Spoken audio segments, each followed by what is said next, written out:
pleasant good day to you. This is Owen McCafferty speaking through the kindness and accommodation of professional fusion.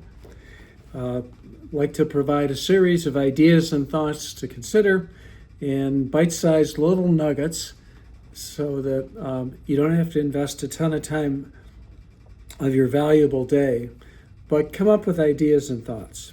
Topic of this conversation is Subchapter S corporation distributions. That's probably not a real surprising comment for you to hear, that distributions from a Subchapter S corporation have to be made pro rata. Pro rata means that they have to be made in the same proportionate calculation as equity interest. So, give you a very simple example. If we were going to distribute $1,000 and we have two owners, both of whom own 50%, we would have $500 paid for each owner. Another example, let's say we have one owner who owns 60% and another owner who owns 40%. Then the pro rata payment would be $600 and $400. So ownership percentage becomes the basis upon which distributions are made from a Subchapter S corporation.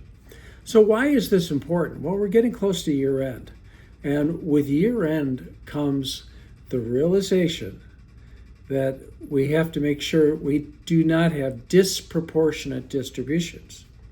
So there still is time, if you go through all of 2024 and see that the distributions are not made in accordance with the equity holding percentages, that you do make an adjustment before year end. Now, there are provisions for you to make adjustments even after year end, but why do that? Why not correct it now? And it's really a good habit when you do make distributions to always make them in every instance in the same ratio as the equity ownership percentages, pro rata. So this is just a short little reminder. It's not going to chew up a lot of your time, but what I would like you to do is to go to your bookkeeper and go to the distribution section of your general ledger and see who was paid what. Make sure that the percentage ownership reflects that percentage of the distributions. And if it does not, make corrective means now.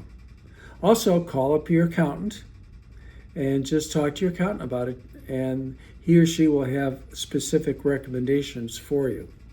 Finally, your attorney would be a good person to write your annual corporate minutes.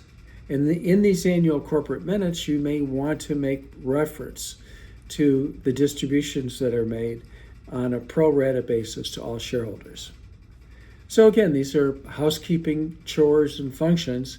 We have the luxury of time right now to do something about it. We won't have that luxury of time close to the year end when things get really busy, or after year end when the year concludes.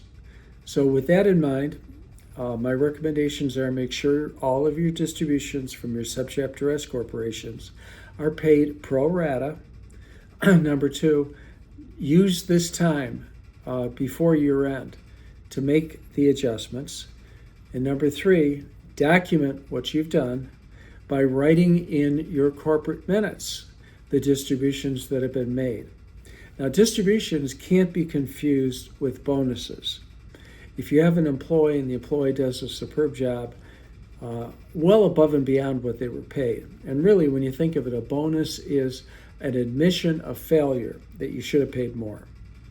But if you are going to have a bonus, that is not a distribution. So bonuses are different than distributions. Distributions should be recorded in your corporate minutes, and distributions in a Subchapter S corporation must always be pro rata. So these are just a few tips. Don't have to bore you with a lot of details. please see your CPA, talk with them, get things straight, and have a wonderful day. This is Owen McCafferty. Again, thank you very much.